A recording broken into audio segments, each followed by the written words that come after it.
All right, so now what we want to do is look at the student's workflow from their perspective to get files into these folders that we've created. So I have up on my screen here the iPad, and we're going to actually go into iTunes University. We're going to look at something, we're going to open it up, edit it, and then we're going to submit that file to the teacher. Then what we're going to do is we're going to switch over to the Google Drive side, and we're going to look at where it was turned in and how easy it was to access. So let's do this first. Let's go ahead and go into iTunes University.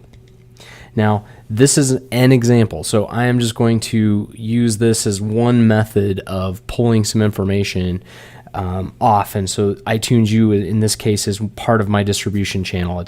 It's my method of getting stuff to students. So I'm going to pick this course on the cells, and as if I was taking it, and let's pretend I was going through here.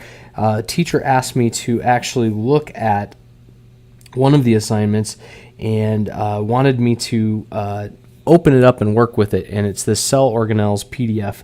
I'm going to click on it, and I was supposed to read this article and then make a comment about it, and so I am going to do that. I'm going to actually use this share button in the upper right hand corner there, and I'm going to pick an app to open it with. So this is a part of app smashing, by the way.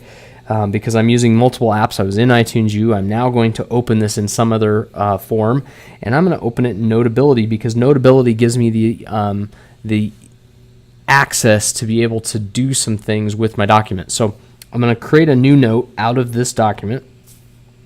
It's going to open the document up for me, and it's going to give me some options. I've got some tools here. Maybe I was supposed to draw and circle on stuff, or whatever the case may be. I can, make a note of this. I know I'm real clever in my notes. In this particular case, however, the teacher wanted me to make a recording about this. So I was supposed to read this text and then talk about it. So I can use the little record button there, and you'll notice that now it's moving up and down with the sound of my voice. I'm actually recording this speech right now right into my software. So I'm going to go ahead and hit it again to say stop. So maybe I talked about it and said, this is the animal cells. These are great. This is what's going on. Okay, you get the picture. Now I'm going to click on it just so I can hear it back. Oh, and I have to have my sound up, otherwise I can't hear it back. And then what I'm going to do is I want to submit this to my teacher. So I have my sound file, and I want to send this to my teacher for grading. Well, it's never been a real easy task, right? Because now you're stuck with this awesome work where I've actually recorded something and documented on something. I've done multiple modalities of learning here, and I need to somehow now submit this work. How do I do that? Well, our button, the share button, is the way to do this. Now, this is where we have several different choices. We can email it, put it in Dropbox, put it in Google Drive, AirDrop it, lots of different methods. But the one we're working on right now, the system that we're kind of putting into place, is Google Drive. So I am, by the way, using this software as if I was student one, just so you know. That's the way I've been using this. So I'm going to go ahead and hit Google Drive. And when I'm in Google Drive, this particular penultimate, I believe we're in Notability. We're in Notability.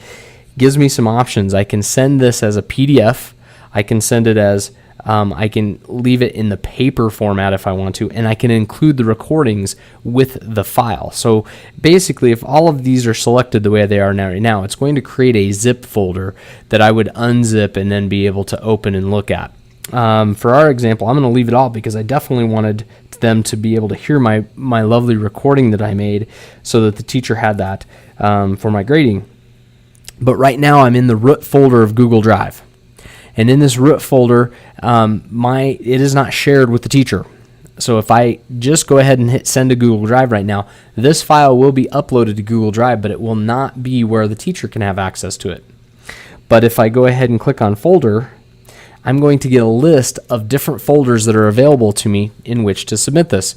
In this case, I have one student, period 1, language arts. This was the folder that we made. Now, this is a poor choice probably because we're doing a science experiment and I'm turning it into language arts, but you get the picture. So I'm going to go ahead and click on that folder, and then I'm going to go back and notice that it's selected. So it says folder, 1 student, period, language arts. There we go. So let's go ahead and hit send to Google Drive. Now it's going to work on it, and it's going to submit it and upload it. And now what we're going to do is we're going to go look at what the teacher sees after that one simple step was completed. All right, so here we are. We're looking at the teacher's file folders. Now, I added a few extra files in here so that you could see how this would kind of work. As a teacher, I have period 1 language arts, period 2 language arts, period 3 study hall, and period 4 reading groups. So I really organized my entire classroom day into those periods, and I could even do subcategories under that. I could really get creative with this if I want to after I've mastered the basics. So that assignment was period 1 language arts, and I'm going to go ahead and go into there, and then now I'm accessing which student do I want to look at to see if they've done that project. Well, in this case, I want to click on student 1, and there we go. So one student was completed the assignment, and it's as I expected. There is a zip folder in there with the document. So let's go ahead and look at my number 2 student here and see what they've done. Oh, number 2 student, there's nothing there for me, so I know that number 2 student has not turned it in. So this is one way, guys, that you can use this software to really quickly make a nice folder, because imagine all of your assignments coming off of iTunes University just kind of flowing right down into this column here where you can easily see if stuff was turned in or not. So this particular file here is a zip folder with a bunch of different documents inside of it. One of the tricks I like to do as a teacher is I like to use this little star here to show that that file has been graded.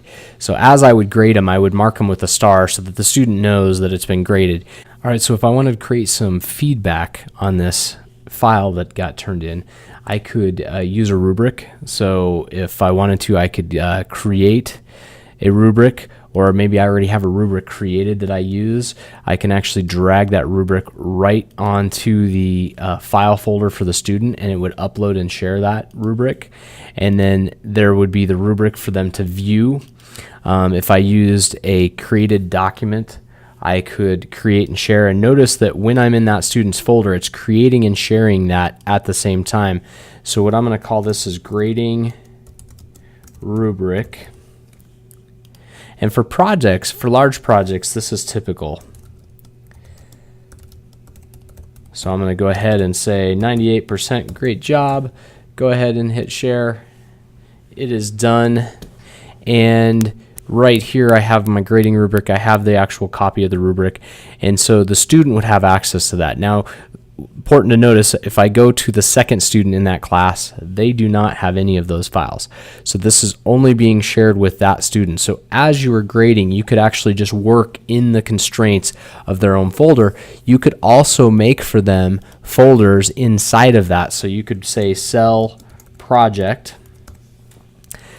And once I've created that cell project, I could grab these files and simply just move them in. And now that I've moved them all in there, they would have a file called cell project. And that's something that the student could do for you, create that folder, or you could do that for them. It's up to you.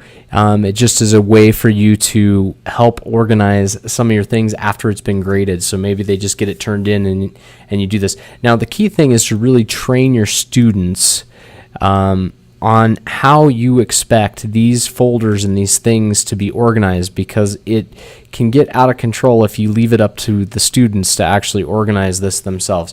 You really need to be specific in what you would like done so that when you open up the folder, you can immediately say, yep, there's the file, or no, it's not. So, in this case, I go to student 2 and I'm like, there's no file there. It's easy for me to just put that 0 in, call it a day, or I go into my student 1 and I see this and I say, yep, there it is, there's the project, and now I can go ahead and open it up and start grading it. So this concludes this portion of the tutorial. There's definitely more to come on this topic, and we're going to cover some more advanced stuff in Google Drive in a separate section of this training.